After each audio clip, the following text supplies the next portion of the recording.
মির্জা ভাই ওবায়দুল কাসের বলছিল না যে পালাবো না, দরকার হইলে মির্জা ফখরুল সাহেবের বাসায় যে উঠবো, ঠাকুর গায়ে একটা বাসা আছে না। পালাবো না, কোথায় পালাবো? পালাবো না, প্রয়োজনে ফখরুল সাহেবের বাসায় গিয়ে উঠবো।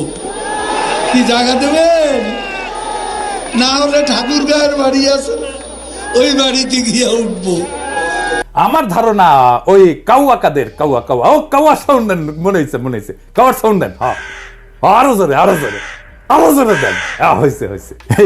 আমার ধারণা ওই কাউয়া মরিছে, মইরা ভূত হইয়া মির্জা ফখরুলের কাঁধে চাপিছে, ওর বাসাত না, ওর কাঁধে চাপিছে।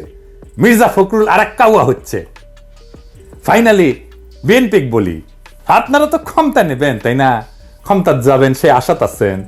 আমরা বিজনেসে একটা অ্যানালাইসিস করি, ভুকা বলে, ভুকা, BUCA মানে জানেন না? আচ্ছা, ভুকা হইতেছে এটা মডেল আর কি। সেটা হইতেছে যে কোনো প্রতিষ্ঠান বা যে কোনো কার্যক্রম পরিচালনার ক্ষেত্রটা অস্থিতিশীল এবং সবসময় জটিল পরিবেশের মধ্যে থাকে। ভুকা শব্দটা একটা বিশেষ বৈশিষ্ট্যের প্রতিনিধিত্ব করে আর কি। ভিতে হচ্ছে ভোলাটিলিটি, অস্থিতিশীলতা। ইউতে হইতেছে আনসার্টেনিটি মানে অনিশ্চয়তা, ভবিষ্যতের ঘটনা বা ফলাফল সম্পর্কে অস্পষ্টতা।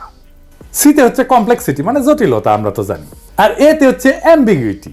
এটার অ্যাম্বিগুইটির বাংলাটা হইতেছে এটা এমন একটা পরিস্থিতি যেখানে যে তথ্য আমরা পাইছি এটা অসম্পূর্ণ এবং বিভ্রান্তিকর, ফলে সঠিক সিদ্ধান্ত নেওয়া কঠিন হয়। তো যে কোনো বিজনেসে ভুকা অ্যানালাইসিসটা করতে হয়, তাছাড়া পরিবর্তনশীল পরিবেশে টিকে থাকা যায় না, দ্রুত এবং কার্যকর সিদ্ধান্ত গ্রহণ করা যায় না। এটা ছাড়া নেতৃত্বের যে দক্ষতা এটা উন্নত করা যায় না। এই ভুকা অ্যানালাইসিসটা ঝুঁকি পরিচালনা এবং সুযোগ সৃষ্টিতে সাহায্য করে। রাজনৈতিক পরিস্থিতি অস্থিতিশীল, আনসার্টেন, কমপ্লেক্স আর অ্যাম্বিগুয়াস।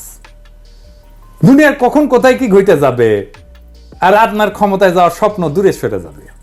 হ্যাঁ, কখন কোন উপদেষ্টার মনে হবে যে এইবার ইসকনের নেতারে গ্রেপ্তার করি, তারপরে এটা মারপিট হবে, তারপরে খুনাখুনি হবে, কেস অন্যরকম হয়ে যাবে।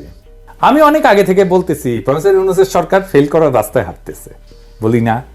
আপনাদের স্বপ্ন কিন্তু স্বপ্নদোষ হয়ে যাইতে পারে, খুব খেয়াল। তবে আপনারা প্রথম আলো নিয়ে যা করছেন, প্রথম আলো পাশে দাঁড়াইছেন এবং আমাদের পিঠে ছুরি মারছেন, সেই জন্য আপনাদের সাথে কোনো রাজনৈতিক সম্পর্ক আর সম্ভব না। আমি প্রথম আলো ডেইলি স্টারের সাথে যারা লতকালতকি করে তাদেরকে এলাই বা সহযোদ্ধা মনে করি না, তাই গুড লাক। আমার দর্শকদের বলি, ভয় পাবেন না, দেশের সামনে সংকট আছে, কিন্তু আমরা একসাথে পাহাড়ের মতো অটল দাঁড়ায় থাকবো মাতৃভূমির রক্ষায়। ফ্যাসিবাদ কোন রাজনৈতিক দল তাড়ায় নাই, ছাত্র জনতা তাড়াইছে। রাজনৈতিক দল ঈদের পরের আন্দোলন দিয়া আমাদের একের পর এক বছর কাইরা নিছে। এই ছাত্র জনতা দেশকে রক্ষা করবে। রাজনৈতিক দলের কাছে দেশের নিজের ভাগ্যকে আমরা বন্ধক দেব না। নির্ভয়ে থাকেন, জিন্দা থাকতে দেশের কোনো ক্ষতি হইতে দেব না। জিন্দা থাকতে বাংলাদেশে আওয়ামী লীগকে পুনর্বাসিত হইতে দেব না। জিন্দা থাকতে বাংলাদেশে আবারও ভারতীয় আধিপত্য চালাইতে দেব না। জিন্দা থাকতে বিপ্লবকে ব্যর্থ হইতে দেব না। জিন্দা না থাকলে কোটি কোটি পিনাকি, কোটি কোটি ইলিয়াসেরা জন্ম নেবে, কোটি কোটি আপনাদের মতো বীরেরা জন্ম নেবে। এই দেশে শুধু ভীরুরাই জন্মায় না, বীরেরাও জন্মায়। ভয় পাইবেন না, আখেরে আমরা বিজয়ী হব। ইনকিলাব জিন্দাবাদ।